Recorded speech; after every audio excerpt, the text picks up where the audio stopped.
Hello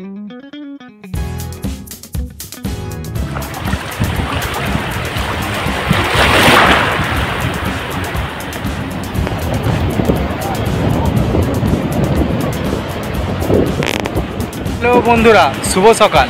আর আজকের এই সুন্দর মিষ্টিমুখর সকালে আমরা চলে এসেছি দীঘা মোহনাতে। গ্যালবে ফাইটার চ্যানেলের পক্ষ থেকে আপনাদের সবাইকে দীঘা মোহনাতে স্বাগত জানাই।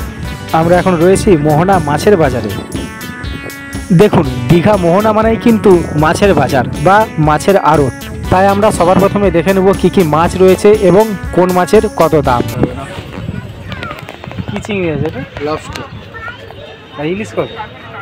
ইলিশ এটা নাও 1500 করে আছে, আর ছোটোগুলো নিলে 1000। এটাই রয়েছে ছোটো? 900 করে আসবে। কাঁকড়াগুলো? কাঁকড়া 250 করে হবে। ও দাদা কোনটা? এইটা?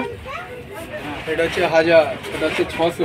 আচ্ছা, আর ওটা কোনটা? এটা হচ্ছে 900। মাথা হাতে। ইলিশ মাছ, কাঁকড়া ও চিংড়ি মাছের দামটা আশা করি আপনারা জানতে পারলেন। আমরা তো ভেবেছিলাম দীঘা মোহনাতে মাছের দাম খুবই কম, কিন্তু আমাদের মার্কেটের তুলনাতেও দাম অনেকটাই হাই। বিষয়টা হচ্ছে দীঘা মোহনাতে আসলে আপনারা সমস্ত রকম সামুদ্রিক মাছ বা সামুদ্রিক কাঁকড়া এখান থেকে কিনে নিতে পারেন। শুটকি মাছ থেকে শুরু করে ইলিশ মাছ পর্যন্ত এবং কাঁকড়া থেকে শুরু করে অক্টোপাস সমস্ত কিছুই আপনারা এখানে পেয়ে যাবেন। এবার আমরা চলে এসেছি সরাসরি মোহনার বিচে। আপনারা আসলে কিন্তু সকাল 6টার মধ্যে চলে আসবেন, তাহলে এখানে সমস্ত রকম মাছ আপনারা দেখতে পাবেন এবং ভ্রমণের আনন্দটা খুবই আনন্দের সাথে নিতে পারবেন। মোহনাতে দাঁড়িয়ে ডাব খাওয়ার মজাটাও কিন্তু অন্যরকম। তবে এখনও পর্যন্ত কিন্তু বহু নৌকা মাছ ধরে মাঝ সমুদ্র থেকে তীরের দিকে এগিয়ে আসছে। আর এই হলো দীঘা মোহনার সামুদ্রিক বিচ, যা গ্যালবে ফাইটার চ্যানেলকে মুগ্ধ করেছে। আশা করছি আপনাদেরও মুগ্ধ করবে। তবে দীঘা মোহনা আসার অ্যাড্রেসটা আশা করছি আপনাদের দিতে হবে না, তাও যারা নতুন রয়েছে তাদের জন্য বলে রাখি। দীঘা বিশ্ব বাংলা মেন গেট ক্রস করার পরেই কিন্তু বাম দিকে একটা রাস্তা চলে গিয়েছে। আপনারা লক্ষ্য রাখবেন, বাম দিকে বোর্ড লাগানো রয়েছে যার মধ্যে লেখা রয়েছে দীঘা মোহনা। তাছাড়া আমি ডিসক্রিপশানে লোকেশান দিয়ে দিয়েছি, সেটা দেখেও আপনারা আসতে পারেন। দেখুন, দীঘার মোহনাতে সেরকম দেখার কিছু নেই। আপনারা যারা নতুন রয়েছেন তাদের জন্য বলে রাখছি যে আপনারা একটি সুন্দর বিচ পেয়ে যাবেন, সুন্দর বিচের মধ্যে ভ্রমণ করতে পারবেন। আর বাকি রয়েছে শুধুমাত্র মাছের আড়ত, বিভিন্ন রকম সামুদ্রিক মাছ আপনারা এখান থেকে কালেকশন করে নিতে পারবেন। এতটুকুই রয়েছে দীঘা মোহনার মধ্যে।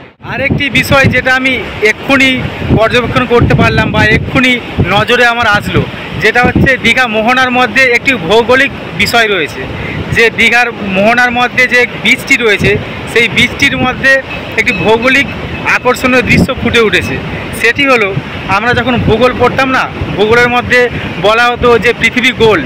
পৃথিবী গোল যে বিষয়টি আমরা সহজভাবে বুঝতে পারবো সেটা দীঘার মোহনার এই বীচ থেকে। যেটি হলো সমুদ্র থেকে যখন কোনো জাহাজ দূর থেকে সামনের দিকে চলে আসে বা তীরের দিকে চলে আসে, তখন কিন্তু সবার প্রথমে জাহাজের মাস্তুলটা দেখা যায়। এটাই বোঝা যায় যে পৃথিবী গোল।